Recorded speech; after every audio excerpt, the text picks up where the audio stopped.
आपको इस बात का अंदाज़ा होना चाहिए कि आपके बर्ड जब ब्रीड करते हैं तो उनके अंडों को फर्टाइल होने के लिए, उन अंडों में से बच्चे निकलने यानी हैचिंग प्रोसेस के लिए आपको किन अवामल को मद्देनज़र रखते हुए उन चीज़ों को एडजस्ट करना पड़ता है जिस वजह से आपके अंडों में से बच्चे निकलते हैं। अस्सलाम वालेकुम दोस्तों, आज की इस वीडियो में न्यू फैंसेस को गाइड किया जाएगा कि आपके बर्ड ब्रीड कर लेते हैं, वो कौन से ऐसे अवामिल हैं जो आपकी ब्रीड को कामयाब कर सकते हैं या आपके अंडों में से बच्चे निकलने के दौरानिए को बेहतर कर सकते हैं। सबसे पहले आपको इस बात का अंदाज़ा होना चाहिए कि आपके बर्ड जब ब्रीड करते हैं तो उनके अंडों को फर्टाइल होने के लिए, उन अंडों में से बच्चे निकलने यानी हैचिंग प्रोसेस के लिए आपको किन अवामल को मद्देनज़र रखते हुए उन चीज़ों को एडजस्ट करना पड़ता है जिस वजह से आपके अंडों में से बच्चे निकलते हैं। वो न्यू फैंसियर जो हमारे इस चैनल को सपोर्ट कर रहे हैं उनका मैं बेहद मशकूर हूँ। आपको इस चैनल के तवज्जुह से तकरीबन बर्ड्स हॉबी के A to Z जो भी पैरामीटर्स या जो भी टिप्स हैं या जो तरीक़ेकार बर्ड को ब्रीड करवाने के हवाले से होगा वो मुकम्मल तौर पर गाइड किया जाता रहेगा। न्यू फैंसियर्स को इस बात का इल्म होना चाहिए, जब भी आपके बर्ड ब्रीड करते हैं बर्ड्स को एक तो आपने एनवायरनमेंट कैसा देना है। अगर आप बर्ड्स को वो एनवायरनमेंट दे देते हैं तो आपके पास बच्चे निकलने का सिलसिला भी बेहतरीन होगा और आपके पास आपकी ब्रीड अच्छी आने के चांसेस भी 100% हो जाएंगे। सबसे पहले आपको इस बात का आइडिया होना चाहिए, जब भी आपका बर्ड ब्रीड करता है तो ब्रीड होने के बाद पहली चीज़ बर्ड के अंडों का फर्टाइल होना होता है। बर्ड के अंडे किस तरह से फर्टाइल होते हैं, तो बर्ड के अंडे फर्टाइल होने के लिए फ्रेश एयर यानी ताज़ा हवा का आपके केजेस, खुड्डों या शेड में से होकर गुजरना बेहद ज़रूरी है। अगर आपने जैसा कि अभी सर्दी स्टार्ट ही नहीं हुई, बहुत से न्यू फैंसियर शायद अपने केजेस को कवर करने के चक्रों में पड़ गए होंगे, लेकिन आपको इस बात का इल्म होना चाहिए कि आपके बर्ड को सर्दी नहीं लगती। आपने अपने बर्ड की सर्दी को या बर्ड को सर्दी की शिद्दत से बचाने के लिए बर्ड की डाइट में थोड़ी सी चेंजेस करनी है। अदरवाइज़ आपको अपने बर्ड रूम को कवर किसी प्लास्टिक शीट या बोरी वगैरह हरगिज़ इस्तेमाल नहीं करनी।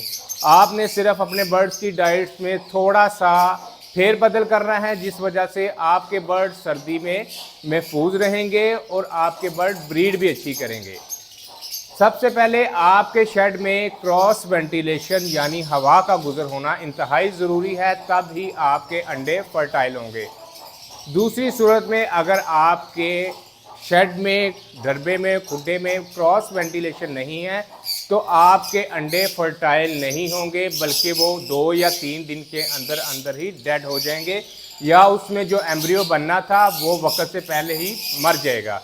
तो सबसे पहले आपने शेड में क्रॉस वेंटिलेशन रखनी है, मतलब एक जगह से हवा गुजर रही है, एक साइड से आए हवा दूसरी साइड से गुजर जाए, तब ही आपके अंडे फर्टाइल होंगे।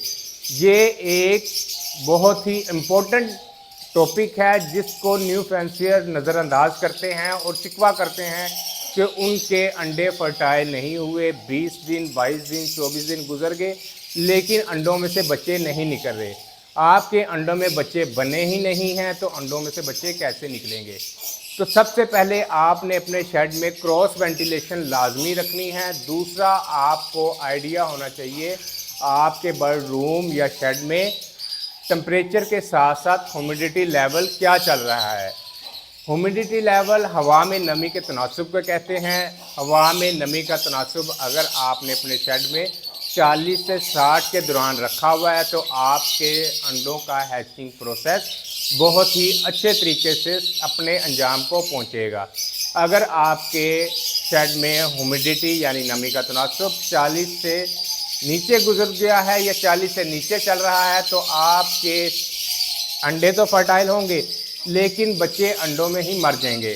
उसका रीज़न ये होगा कि जो चिक्स को अंडों के छिलकों में नमी चाहिए होती है अंडों को ब्रेक करने के लिए, वो मिकदार अंडों में या वो चिक्स को प्रोवाइड नहीं होगी, वो अंडे के सेल को ब्रेक नहीं कर पाएगा और चिक्स अंडे में ही मर जाएगा।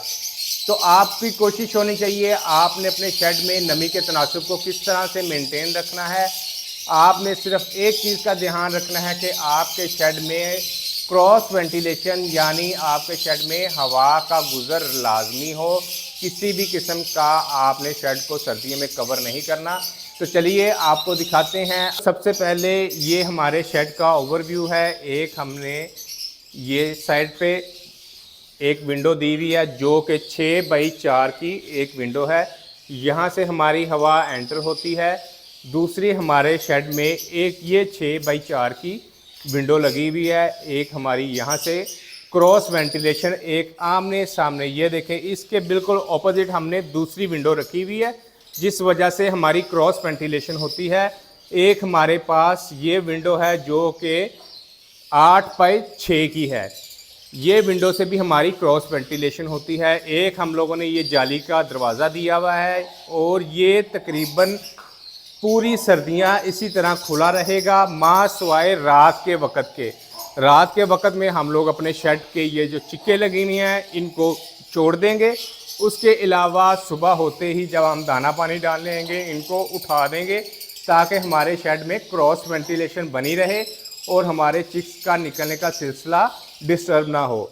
सिर्फ आपने दिसंबर या जनवरी की सर्दियों में, जब सर्दी अपनी पीक टाइम पे चल रही होती है, उस दौरान में आपने अपने शेड को कवर करना है। अदरवाइज़ आपने अपने शेड को ओपन रखना है। डाइट आपने क्या देनी है वो आपको अगली वीडियो में गाइड किया जाएगा कि आपने सर्दियों में डाइट को किस तरह से कंट्रोल करना है। तो हमारे इस चैनल को सब्सक्राइब करें ताकि आपको अच्छी और इन्फॉर्मेटिव वीडियो बर्ड से रिलेटेड मिलती रहें।